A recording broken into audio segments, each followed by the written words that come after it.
merubah orang dari mustahik menjadi muzakki. Faktanya tiap tahun orang miskin tambah banyak, tambah berkurang. Tambah banyak kan?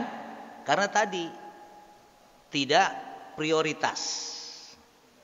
Uang 10 juta itu kalau dibagiin habis saja udah nggak ada artinya. Maka dijadikanlah dia sebagai cara untuk menjadikan orang itu tadinya mustahik menjadi muzakki. Mestinya begitu. Jadi zakat itu bukan hanya mengatasi orang miskin, bukan. Merubah, idealnya merubah dari mustahik menjadi muzakki. Walaupun nanti ada beberapa kasus-kasus yang memang sekedar konsumtif. Biasanya mungkin ada kan kita santunan anak yatim, itu kan lebih kepada syiar, ya kan? Tapi dalam fakta keseharian mestinya zakat itu adalah menyelesaikan urusan dia, berubah dari mustahik menjadi muzakki. Walaupun nanti tetap ada yang konsumtif ya. Ya, makanya kan uang zakat tuh harus habis. Ya.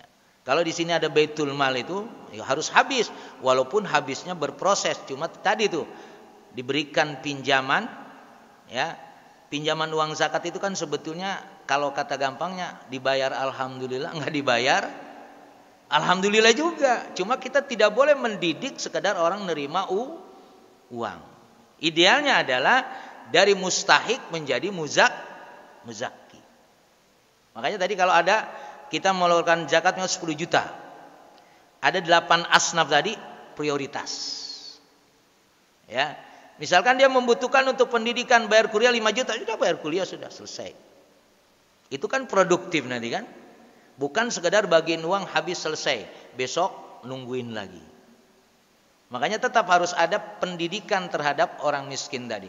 Makanya uang zakat tuh boleh diproduktifkan, dipinjemin, ya bahasanya dipinjemin. Kita lihat nanti seberapa pemanfaatan. Ternyata bangkrutnya wajar, ya sudah selesai. Karena memang uang itu sudah bukan miliknya lagi, milik miskin.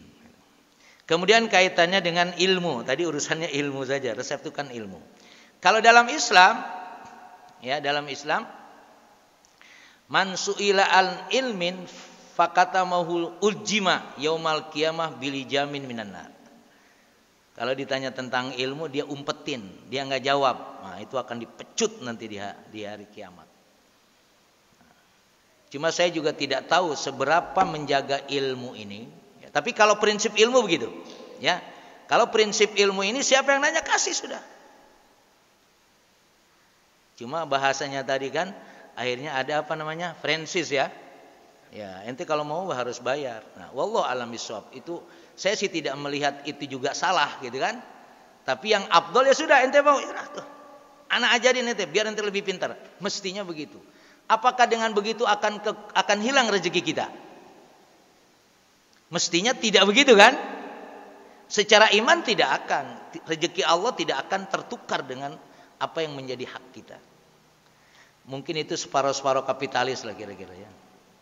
Ya, separuh-separuh kapitalis. Tapi kalau kita memang ini, makanya kan konon wallahu alam bisawab, kitab yang dikarang oleh siapa orang Banten ini? Itu udah terlalu banyak. Konon duitnya sekarang banyak, tapi ahli warisnya nggak mau nerima uang itu. Katanya begitu. Karena dia sudah tidak lagi berpikir hak cipta bahasanya kan? Karena ini ilmu. Karena ini ilmu. Makanya tadi pertanyaannya, bagaimana? Kalau dalam Islam kalau dia ilmu orang bertanya dikasih.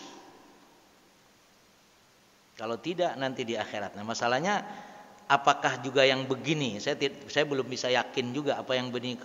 Soalnya kalau diberi nanti saingan, yang namanya masak itu kalau bukan pada tangan ahlinya nggak ketemu ya. Sama-sama bikin sayur asam beda, ya kan? Beda tangan, beda rasa. Ente pakai ini sama, tetap aja. Mertua saya itu bikin apa namanya sop tangkar tuh enak sekali.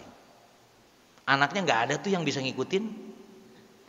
Padahal sama resepnya. Nanti begini, ya dibuat juga. Beda rasanya. Ya ini cuma nggak tahu kalau princess tadi ya kan. Ya cuma sisi tadi orang juga nggak mau belajar, malas dia kan, bisa aja maunya selesai bisa. Tapi kalau dia mau belajar betul-betul mestinya dikasih. Dari tadi man su'ila an ilmin ya fakatamahu uljima yaumal qiyamah bilijamin minan nar. Ditanya tentang ilmu dia umpetin. Nah, nanti di hari kiamat dia pecut dia. Gitu Pak Toto? Baik.